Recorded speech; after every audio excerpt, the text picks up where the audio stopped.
आज हम दो शेयर्स के बारे में बात करने वाले हैं, सीएसबी बैंक, वर्धमान टेक्सटाइल। पहले हम सीएसबी बैंक के बारे में बात करते हैं। सबसे पहले सीएसबी बैंक को मंथली चार्ट पर देखते हैं। मंथली चार्ट पर देखने पर हम ये देख पा रहे हैं कि दिसंबर 2019 के बाद ये प्राइस थोड़ा सा नीचे आया था। नीचे आने के बाद ये वापस ऊपर गया और अपने जो आईपीओ के हाई थे उन हाई को इसने ब्रेक किया और ब्रेक करने के बाद ये सस्टेन नहीं कर पाया। सस्टेन करने के बाद नीचे आया। तो पहले इस हाई को हम मार्क कर लेते हैं। यह वो एरिया है जो कि आईपीओ के समय इसने अपना रेजिस्टेंस माना था। लगभग 1-1.5 साल कंसोलिडेट करने के बाद वापस से उस एरिया को ब्रेक करने के लिए ट्राई किया और लगभग ब्रेक कर ही दिया था। ब्रेक करने के बाद वापस प्राइस नीचे की तरफ मूव कर गया। अब मंथली चार्ट पर हमने देख पा रहे हैं कि ये जो पहले वाले लो थे उन लो से ऊपर इसने एक नया लो क्रिएट किया। इन दो लो को मिलाकर के मैं एक असेंडिंग ट्रेंड लाइन ड्रॉ कर सकता हूँ। अब ये असेंडिंग ट्रेंड लाइन मैंने इस लो को और इस लो को मिला करके ड्रॉ कर लिए, जो कि मंथली चार्ट पर है।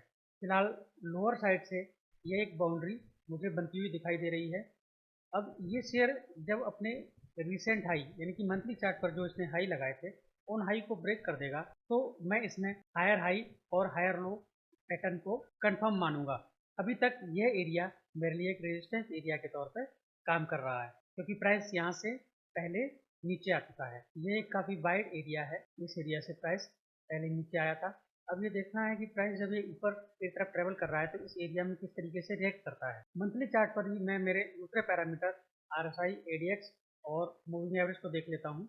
तो मूविंग एवरेज के लिहाज से यह शेयर मुझे 20 और 10 मूविंग एवरेज से ऊपर दिखाई दे रहा है और इसका आरएसआई भी 55 से ऊपर मुझे दिखाई दे रहा है।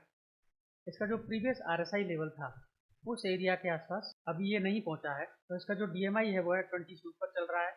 एडीएक्स थोड़ा सा 20 से अभी ऊपर आया है रिसेंटली इसी महीने में, और एडीएक्स का कर्व जो है वह अपस्लोप लिए हुए है। तो मंथली चार्ट पर जो पैरामीटर मैं देख पा रहा हूँ उसके हिसाब से यह अपने इस प्रीवियस रेजिस्टेंस एरिया तक ट्रेवल करना चाहिए। अब मैं इसी चार्ट को वीकली टाइम फ्रेम पर एनालाइज करता हूँ। तो मंथली चार्ट पर मैंने ट्रेंड लाइन ड्रॉ की थी, हॉरिजॉन्टल ट्रेंड लाइन, उसको मैं थोड़ा सा एडजस्ट करूँ तो मुझे एक ही लाइन में कई सारे पॉइंट्स दिखाई देंगे। यह एरिया वीकली चार्ट पर भी एक रेजिस्टेंस की तरह काम कर रहा था। प्राइस जब अपने आईपीओ के बाद नीचे की तरफ आया, नीचे आने के बाद उसने इस एरिया से रेजिस्टेंस फेस किया, वापस नीचे आया, फिर से इस एरिया से रेजिस्टेंस फेस किया, नीचे आया और फिर एक अच्छे कैंडल के साथ इसने ब्रेक किया और ब्रेक करने के बाद मंथली चार्ट पर एक रेजिस्टेंस लगा दिया अपने प्रीवियस आईपीओ रेजिस्टेंस को ब्रेक करते हुए, और वापस प्राइस नीचे की तरफ आ गया। अब जब ये प्राइस यहाँ से नीचे वापस आ रहा था तो उस समय इसके वॉल्यूम थोड़े से कम हो गए थे। तो जब प्राइस यहाँ से वापस ऊपर जाने लगा तो इसके वॉल्यूम भी थोड़े बढ़ने लगे। अगर मैं मंथली चार्ट पर इसके प्राइस एक्शन को एक बार देखूं तो यहाँ भी यह एक असेंडिंग ट्रेंड लाइन को फॉलो करते हुए ऊपर की तरफ जा रहा है। ये जो हायर लो एरिया थे उनको ये फॉलो करते हुए जा रहा है और कई वीक के कंसोलिडेशन के बाद यह इस एरिया को ब्रेक कर पाया है। और जब इसने इस एरिया को ब्रेक किया है तो काफ़ी अच्छे वॉल्यूम के साथ किया है। तो इससे हम इसने अपने रिसेंट प्रीवियस रेजिस्टेंस को एक कंसोलिडेशन फेज के बाद ब्रेक किया है। अब अगर सीएसबी के चार्ट को मैं वीकली ईएमए पर देखूं तो ईएमए पर देखने पर मुझे ये काफ़ी अच्छा और स्ट्रॉन्ग दिखाई दे रहा है। इसके साथ साथ जब मैं इसमें आरएसआई और एडीएक्स प्लॉट करता हूँ तो एडीएक्स मुझे 20 से ऊपर दिखता है, ईएमआई 20 से ऊपर दिखाई दे रहा है। एक तरीके से ओवरऑल जो स्ट्रेंथ है वह ये शेयर पकड़ रहा है वीकली चार्ट पर, और आरएसआई के हिसाब से भी ये ओवरऑल स्ट्रेंथ को पकड़ रहा है। आरएसआई पर भी एक ट्रेंड लाइन मुझे यहाँ ड्रॉ होती हुई दिखाई दे रही है, क्योंकि मैंने इसके हॉरिजॉन्टल डिस्टेंस एरिया पहले से ड्रॉ करके रखे हुए थे। जब इसने इस एरिया को ब्रेक किया तो मैं बस वेट कर रहा था अपनी एंट्री का। तो एंट्री के लिए मैंने इसके डेली टाइम फ्रेम को चुना, और जब इसने अपना ये रेजिस्टेंस एरिया ब्रेक किया, ब्रेक करने के बाद इसने पुल बैक लिया, तब मैंने इसमें एंट्री लेने का प्रयास किया। लेकिन इन रिजेक्शन के कारण मैं अपनी एंट्री इन कैंडल्स में नहीं ले पाया। तो अभी मैंने अपनी एंट्री ली है 310 के आसपास, और जो मेरा स्टॉप लॉस रहेगा वह इस एरिया से नीचे रहेगा, यानी कि यहीं मुझे 50 ईएमए डेली चार्ट पर दिख रहा है। तो 290 और 289 के आसपास मेरा इस ट्रेड में स्टॉप लॉस रहेगा। अब देखते हैं ये 345 को पहले टच करता है या 290 को पहले टच करता है। नेक्स्ट देखते हैं वर्धमान टेक्सटाइल। वर्धमान टेक्सटाइल भी काफ़ी अच्छे मूव के बाद एक डाउनसाइड और फिर एक कंसोलिडेशन फेज में चल रहा है। यहाँ इस कंसोलिडेशन फेज में मुझे ये दिख रहा है कि इसने मंथली चार्ट पर एक हायर लो पैटर्न बनाया। अब अगर इस हाई को ये ब्रेक कर देता है तो ये एक हायर हाई पैटर्न बनाने की तरफ चला जाएगा। तो मैं एक ट्रेंड लाइन यहाँ ड्रॉ कर लेता हूँ और एक हॉरिजॉन्टल लाइन मुझे यहाँ ड्रॉ होती हुई दिखाई दे रही है जो कि इसके प्रीवियस रेजिस्टेंस एरिया थे। अब हमें मंथली चार्ट पर इसकी जो पिक्चर है वो क्लियर दिखाई दे रही है।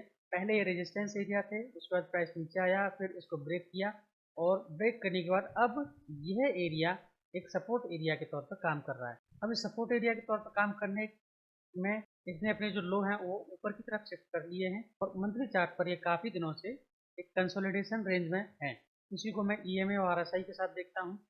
तो RSI भी 55 से ऊपर हो चुका है और ADX थोड़ा स्लो है।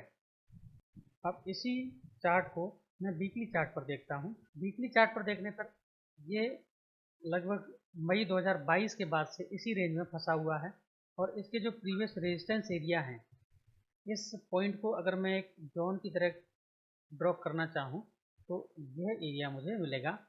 तो ये जो प्रीवियस रेजिस्टेंस एरिया है, इस एरिया के आसपास ये प्राइस अभी कंसोलिडेट कर रहा है।